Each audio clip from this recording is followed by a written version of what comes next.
What's up, my comic comrades? I think we can all agree that Avatar: The Last Airbender is one of the best animated series of all time. I would argue it's one of the best written shows of any kind, period. The storytelling, pacing, character development, themes, and arcs are some of the best to ever hit a TV screen. So with the live-action Avatar: The Last Airbender series about to land on Netflix, we're going to take a look at every form of bending in the Avatar universe. And on the back half of today's episode, we're going to show you a couple story changes that the creators of Avatar almost included in the show that would have completely changed the outcome for major characters. They're pretty wild, so you'll want to stick around for that as well. Now, for those of you who might be Avatar newbies, the story is set in a world where certain people can control, or rather manipulate, the classic elements of earth, fire, air, and water through a practice known as bending. And the primary hero of the Avatar series is a boy named Aang, who is not only the last surviving airbender, he is the Avatar, the only person capable of mastering all four elements and bringing balance to the world. It's a brilliant concept and story. If you haven't watched the series, you really need to get on that. In any case, let's get on to talking about the different forms of bending. First and foremost, there are four main elements that come from the four divided nations. The Water Tribe, who controls water, Earth Kingdom, who controls earth, Fire Nation, who can create and control fire, and of course the Air Nomads, who control wind and air. But let's start with air, since the show is called The Last Airbender. As I just said, this form belongs to the extinct Air Nomads, or at least nearly extinct, as there is a last airbender, hence the name of the show. Aang's son Tenzin would later bring the Air Nomads back in Legend of Korra, going around the world in search of airbenders to train, with his children being master airbenders. Like the name suggests, airbending is the ability to control air. It is known as the element of freedom, as air is what the sky is made of. Airbending originated from earlier airbenders observing the mighty flying bison. Airbenders are so closely linked to flying bison that when young airbenders are training, they are given a puppy flying bison, so to speak, to be their lifelong companion like Aang and Appa. Airbending is founded in the root of embracing the path of least resistance. Ebbing and flowing, it's all about agility and being able to adapt. One of the things that makes airbending different from the other bending forms is that it's mainly about defense, trying to avoid seriously hurting your opponent. So it's just like you would expect from a monk. They would try to avoid conflict at all costs. Airbenders often use bending to outmaneuver their opponents and redirect attacks thrown at them. Now, with that said, let's not get it twisted. Airbenders and airbending can be very powerful and destructive. I mean, hurricane force winds and tornadoes, anyone? They just often choose not to use these techniques, but on more than one occasion, we've seen Aang and his son Tenzin cut loose, and it's crazy. Some ways airbenders use their ability to control air is to turn their bow staffs into gliders, create whirlwinds, gusts of winds for blocks, and compressed blasts of air for attacks. Basically, airbenders can shoot Kamehameha waves out of wind. Some airbenders can even manipulate clouds, since they are mostly air. But master airbenders like Aang can do things beyond airbending, like spiritual projection. This means they can project their consciousness beyond their physical bodies, all Doctor Strange style. With that said, this is an ability that is deeply rooted in their spiritual connection and not so much on their bending abilities, but it's cool nonetheless, so I wanted to mention it. Now, sticking with Aang but going to another form of bending, we have one of the most exceptional forms of bending, and that is energy bending, which Aang is also able to do. This extraordinary power allows the user the ability to manipulate another person's life energy and take away their bending. The first time we ever see Aang or anyone use this extremely rare ability is to defeat Fire Lord Ozai in the finale of the Avatar: The Last Airbender. You see, energy bending predates all other known bending disciplines and was taught to Aang by the lion turtle in said series finale. In the episode, Aang did not want to kill Fire Lord Ozai, so he searched for another way to make sure Ozai would never be a threat, ultimately learning energy bending from the lion turtle and using it to strip Ozai of his fire bending. There are only a few people in the Avatar universe capable of this, Korra, the Avatar after Aang, being one of them, as his spirit passed the ability onto her when he restored her bending after Amon took it away from her. Amon being another character who was able to energy bend, which was terrifying as he was the book 1 villain for The Legend of Korra. Point is, it is a crazy powerful bending ability that only a select few are capable of, two of which are the Avatars. Then not really a bending form, but still an ability that few airbenders have, is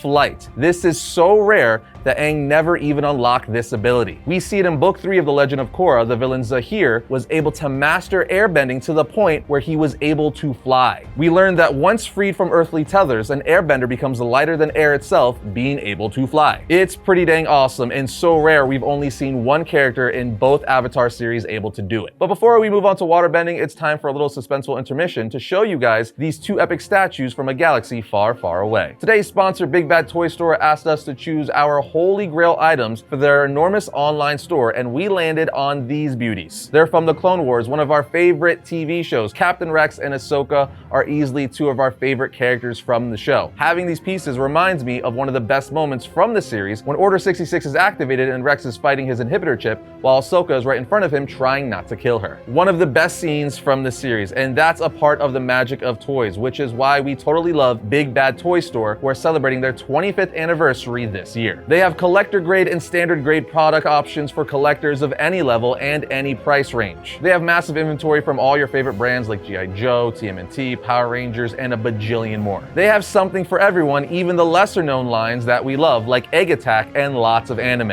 It's the real deal, and one thing we totally dig is their pile of loot system, where you could score flat rate shipping in the US for $4 all the time, and you could stack products in your own curated pile of loot for up to 90 days and then ship them at the same time for the same $4 flat rate. What I'm saying is you really want to click our link in the description and snag your own Grail toy today. With that said, let's get into waterbending. As the name implies, waterbending gives you the ability to manipulate water, but not just normal water, various forms of water, such as solid and/or ice, and vapor, aka steam. Waterbenders draw upon the spiritual energy of the moon and ocean to harness their abilities. Water is the element of change. The original waterbenders learned how to bend water by observing how the moon pushed and pulled the tides. This means the water tribes are the only people who didn't learn how to bend from an animal, which makes them very unique. Waterbenders' fighting style is very fluid and graceful, looking more like a ritualistic dance than a fighting style. Waterbenders have an array of different attacks, such as creating ice blades and ice claws like Hama. Essentially, waterbenders are more elite versions of Sub-Zero. Yeah, I said it. A master waterbender would put Sub-Zero on his butt, and that's coming from someone who loves Sub-Zero and Mortal Kombat. But some other types of waterbending would be plant bending. In Avatar: The Last Airbender, we learned of the Foggy Swamp Tribe, a tribe that has the ability to manipulate any type of plant life with water inside of it. With this ability, they can control giant vines and any vegetation that consists of water. They use this for all sorts of creative, offensive, and defensive purposes, like creating giant vine monsters which they control from the inside. Then we have my favorite type of bending, which is another type of water bending, and I'm not sure what this says about me as a person, but I'm referring to blood bending. Blood bending allows you to do exactly what the name implies: bend any living being's blood. They can straight up control the liquid in a person's body to manipulate them physically. It is one of the most effective types of bending. It's a skill that is obviously frowned upon, as it's looked at as the dark arts of water bending, something that Katara learned from Hama, who was thrown out of her tribe because of her bending. It's a form of bending very few waterbenders can do, but again, it's one of the coolest forms of bending out there. Just think about it. You can literally stop any living creature in their tracks. Every human and animal has blood coursing through their veins, meaning you can control them. I think if I had a choice, I'd want to be a bloodbender. Again, I don't know what that says about me. Now, there's also water healing, which allows waterbenders who master this technique to heal people's wounds with water. Katara used this technique to save Aang's life. But moving on, we have a fan favorite, and that, of course, is firebending. Firebending is the pyrokinetic ability to produce and control fire. Firebending is unique in the sense that it is the only form of bending in which the performer can actually generate the element. You see, air, water, and earthbenders just manipulate their elements, but firebenders can create the fire themselves from their body. As said and described by the great and powerful Uncle Iroh, my favorite character in the entire series, fire is the element of power, consisting of overpowering force tempered by the unflinching will to accomplish tasks and desires. So the true essence of firebending comes from the willpower of the bender itself. However, the Fire Nation twisted this during the 100-Year War, fueling their firebending with hatred, rage, and anger. But as Uncle Iroh taught Zuko, fueling firebending with unflinching will and determination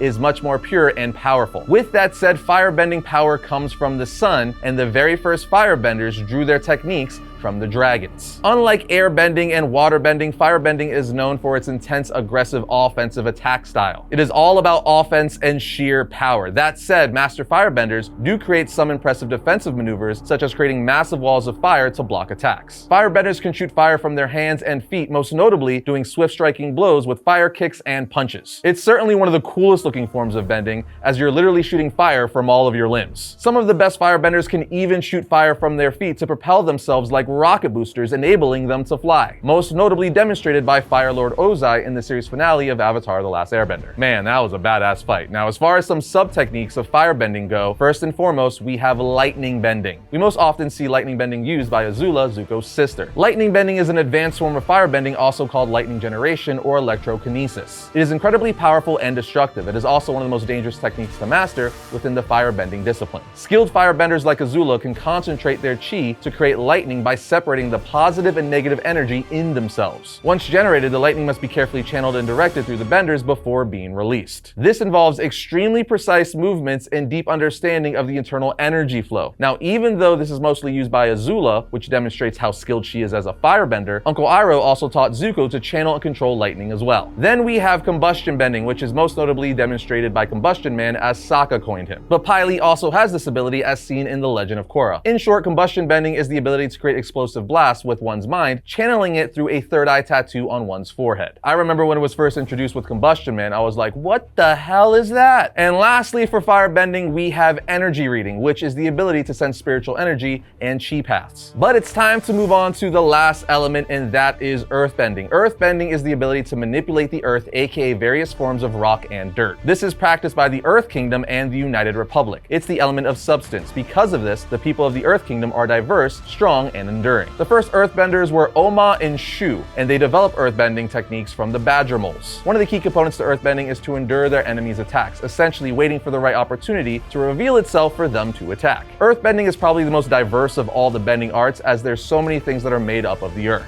But as you would assume with your standard earthbending, you can move and manipulate any rock, soil, or ground substance. Again, you bend the earth itself, and depending how powerful your bender is, you could do extraordinary things. For instance, Toph, essentially the greatest earthbender to ever live, was so good at bending and manipulating, she created subtypes of earthbending such as metal bending. It's based on the principle that metals are formed from or mined from the earth, and since there's elements of earth in it, she figured out a way to manipulate it, creating metal bending. It's definitely one of the coolest forms of bending. Earthbenders also have the ability to sand bend and mud bend, which only makes sense considering sand and mud both consist of earth. And lastly, earthbenders can learn the ability of lava bending. It's very similar to waterbenders' ice bending. Essentially, since lava is just molten rock, some earthbenders are able to manipulate and bend lava, such as my boy Bolin. Not all earthbenders can do it, only a few skilled ones, but it's certainly one of the coolest forms of bending. And lastly, we have something that's specific to Toph and her daughters, Lin and Suyin, and that's seismic sense. It's the ability to sense your surroundings by feeling the vibrations in the earth through bending. It's sort of kind of like Daredevil's echolocation ability, seen through vibrations and sound. Now that wraps up our overview of every bending form in Avatar. Let us know what's your favorite and why down in the comments. But as promised, you guys gotta check out these crazy story changes that almost made it into the Avatar series. Believe it or not, the creators and primary writers of Avatar: The Last Airbender almost made a couple of massive story changes that would have dramatically changed the entire series. For starters, did you know that they almost had Uncle Iroh betray Zuko? Uncle Iroh is easily the most likable character in the entire Avatar universe. If you disagree with that, I do not know what show you've been watching. One of the main reasons that Prince Zuko's redemption arc is so phenomenal is because of Uncle Iroh. You see, Zuko betrays his uncle, which crushes Iroh, as he's been trying to gently show Zuko the right way, that he doesn't have to follow in the footsteps of his father, Fire Lord Ozai, who is voiced by the great Mark Hamill, by the way. In any case, this ultimately leads to Zuko seeing he's wrong and asking Uncle Iroh for forgiveness towards the finale, which is easily one of the top 3 moments in the entire series. Again, Zuko and Iroh's relationship is chef's kiss. It is peak. All that to say, if they would have changed this amazing character and dynamic, they would have ruined one of the best aspects of the series. You see, originally Uncle Iroh would have been a double agent for the Fire Lord and would have betrayed Zuko as a massive twist in the series finale. Legitimately, this would have potentially ruined how fond people talk about Avatar: The Last Airbender. The series would have still been great, but they would have completely ruined one of the best elements and arcs. Because Uncle Iroh is a massive reason, the biggest reason why Prince Zuko's arc is so great. As Zuko by the end of the series realizes everything he's been chasing, specifically his father's approval of him, has been wrong. And that Uncle Iroh has been way more of a father to him than Fire Lord Ozai had ever been, or ever could be. I'm just so glad they decided not to go this route, making Iroh a double agent and evil all along, because Uncle Iroh is literally my favorite character in this series. And speaking of another big change that thankfully never happened, Toph was originally supposed to be a buff dude. Toph, like Uncle Iroh, is one of the most beloved characters of the series. A lot of people's favorite character. And one of the many reasons she's so cool is because she's this unassuming, vulnerable, blind little girl. But we all eventually learn that's not the case at all. In fact, she's one of the toughest characters in the series and the best earthbender, even being the one who taught Aang how to earthbend. I mean, she even created a whole new form of bending, metal bending, just to free herself from a metal box. Think about that for a second. Metal bending wasn't a thing, but she straight up made it a thing so she could free herself. Think of the sheer mastery of her element she has to be capable of to do something like that. And again, one of the things that makes this so much better is that she's this blind, unassuming little girl. So if they would have gone the original route and made her this big, buff WWE looking dude, it would have been cool, but not nearly as cool. And I bet you the character wouldn't have been nearly as loved if they would have gone that way away with the story. But those are two crazy close calls that would have made Avatar: The Last Airbender significantly less cool. So thank God they decided not to follow through on those. At least that's our opinion. What do you guys think? And are you glad they went the direction they ultimately did? Or do you think it would have been cool to see them explore these alternate directions? Hit that comment section button and let us know. But that wraps things up for today, my friends. We are crazy excited for the live action series and hope it lives up to the hype, because the original Avatar: The Last Airbender and The Legend of Korra are two of the best animated series ever created. What I'm saying is there is an extremely high bar for the live action series. The pressure is on Netflix, even more so because the previous live action rendition of Avatar was not good, to say the least. So every fan of Avatar is really hoping they nail it this time around. And hey, Netflix did a good job with One Piece, so there's definitely a reason to hope. Anyway, drop your thoughts on everything in today's episode down in the comments. Other than that, we'll see you next time when we see if Superman remains dead in Justice League vs. Godzilla vs. Kong.